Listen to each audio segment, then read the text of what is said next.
There are places in hell where even the demon kings dare not linger, where the air grows heavy and the stone bleeds underfoot, and every breath tastes of forgotten sins, where the torches do not burn and the shadows stretch too far, as though reaching towards something that stirs deeper still. And now, we descend into those depths beyond desire, beyond wrath, beyond the golden abyss and the crimson plains. We descend toward the oldest hunger of all, corruption. They are called by many names, the sunken circle, the black sepulchre, the cradle of ruin. But their oldest name, whispered by angels before the fall, is Sheol Prime, the first darkness, not made by Lucifer, not shaped by the rebellion, but older, coiling beneath creation like a root system of suffering. When Lucifer fell, he did not fall alone, and not all who tumbled into the dark landed in fire or gold or war. Some landed here, in the quiet, in the cold. It is said the lower kingdoms are carved not from stone, but from the bones of a god who died before time. Some whisper that the bones are still alive, slowly growing, reshaping the caverns around them, as if the ancient corpse dreams of worlds long forgotten.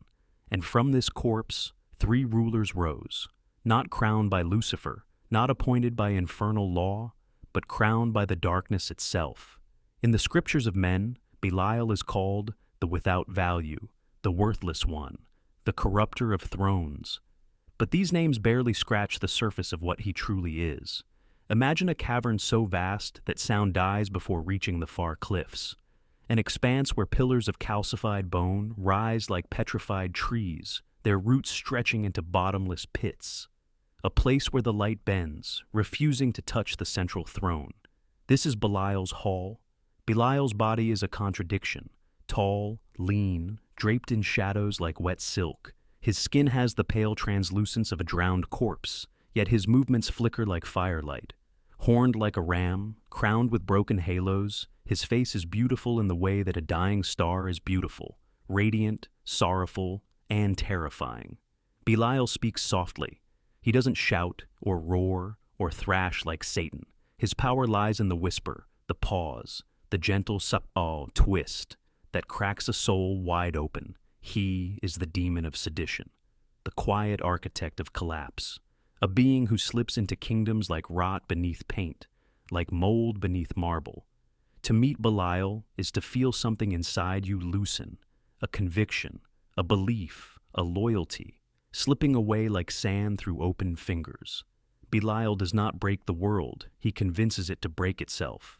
And as we descend through his domain, the air grows cold, not the cold of wind or winter, a deeper, more unsettling cold, the cold of absence, the cold of worth drained from all things, leaving only the shell. Souls that wander here become hollow-eyed shades, repeating the last lies they ever spoke, and Belial, from his throne of bone and decayed halos, watches, smiling. Let us descend further. If Belial is the rot that erodes kingdoms, Astaroth is the scholar who records their demise. Astaroth was once a prince of knowledge, a luminous being whose wings shimmered with the patterns of constellations. He sang in the choir of mysteries, the angels who maintain the architecture of cosmic law. But wisdom is a blade with no handle. Hold it too tightly, and it cuts deeper than truth. When Lucifer rebelled, Astaroth did not fight for pride. He fought for knowledge, for the forbidden truth that even heaven feared to look upon. For this, he was cast down. And knowledge, once radiant, became a burden too heavy for flesh. His kingdom lies deeper still, a labyrinth of colossal stone tablets, floating as though suspended by forgotten magic. Books of living shadows flap like birds overhead. Every wall is carved with symbols that rewrite themselves when unobserved. And in the center sits Astaroth. His wings are torn, feathers replaced by quills dripping ink that burns like acid when it touches the stone. His face is serene, too serene, the expression of one who has stared at truth so vast they have hollowed him from within.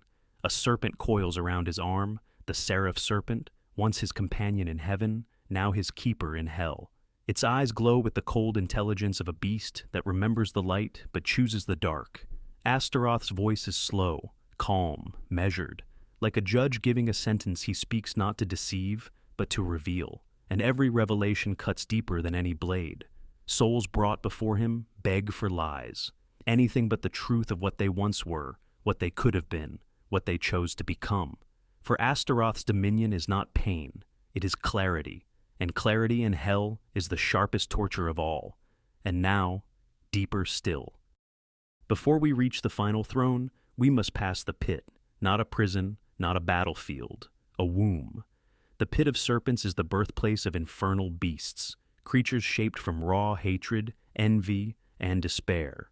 No fire burns here, no wind moves, only a viscous darkness that clings to skin like oil. Great serpents swim through the black sludge, their bodies glowing faintly with pulsating sickly light. Their eyes track every motion, every heartbeat, every fear. Some climb the walls, coiling around stalactites that drip with venom, thick as tar. Others hang from the ceiling like chandeliers of writhing scales. Their hiss is a language older than angels, a language of instinct, hunger, and inevitability. Legend says Leviathan hatched from this pit, not born of a mother, but sculpted by the darkness like a jewel carved from night. But deeper still, beneath even the serpents, something older stirs. Something greater, something waiting. But that revelation belongs not to Leviathan, nor to Satan, nor to Mammon. In the mortal world, his name is twisted into Beelzebub, the Lord of Flies. A mockery, a mistranslation, a veil over the truth. In hell, his name is Beelzebub, and he is no simple pest-ridden spirit. He is the architect of decay, the king of ruin, the one who commands the final entropy of all things. Where Belial corrupts and Astaroth reveals, Beelzebub ends. His kingdom lies at the deepest point reachable by mortal words, a cavern so immense the ceiling cannot be seen, swallowed by darkness that even hellfire cannot breach. Black stone towers rise like broken teeth, covered in colonies of pale insects that move in complex ritual patterns. The air is thick with spores and dust, the remains of 1,000 forgotten empires. Beelzebub himself is colossal. His body shifts between humanoid and insectoid, as though his flesh cannot decide which form of horror best suits him. Wings of tattered membrane buzz with a sound so low it vibrates the bones. His face is half man, half chitin mask, with mandibles twitching rhythmically when he speaks. He does not shout, he does not roar, he drones, a voice that vibrates inside the skull more than the air, each word a plague, each breath a contagion. Souls that linger too long in his presence begin to crumble, flaking into dust, feeding the living dust storms that sweep his realm like slow, patient predators. But Beelzebub's true power is not decay. It is inevitability. Everything dies, everything rots, everything collapses. He does not create this truth, he simply administers it, and in his presence even demons tremble, for he is the reminder that one day, even hell itself may fall into ruin, but we are not done.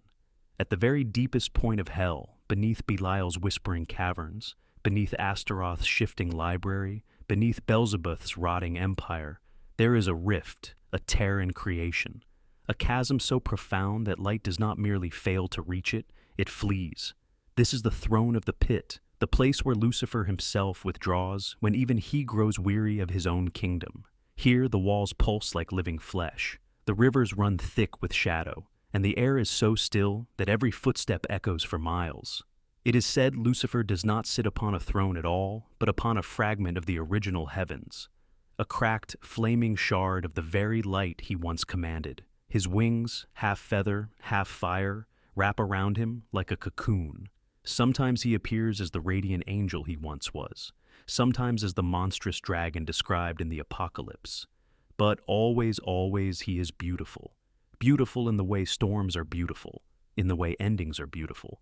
For Lucifer, more than any other demon king, remembers what was lost, and beneath his throne, the abyss breathes a slow, ancient breathing, as though the darkness itself is alive.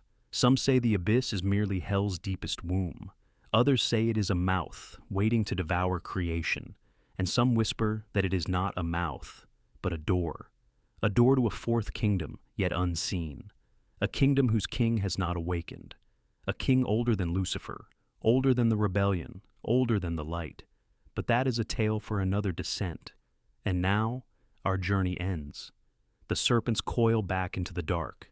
Astaroth closes his living books, Belial blows out his candle, and Beelzebub's swarm retreats into the cracks of stone. The lower kingdoms fade behind us, swallowed by their own silence. What remains is the echo of wings that once shone brighter than stars, the echo of a war that split eternity, the echo of kingdoms shaped by sin and of rulers shaped by loss. Hell is not merely a prison. It is a memory, a reflection, a revenge, a promise. And its kings, terrible though they are not its architects, only its caretakers. For darkness, like light, needs no king to exist. It simply is. And as we rise once more toward the flickering glow of the upper realms, we know this truth. The deeper the descent, the darker the reflection. The darker the reflection, the truer the soul. This was our journey to the lowest thrones, but hell has no bottom.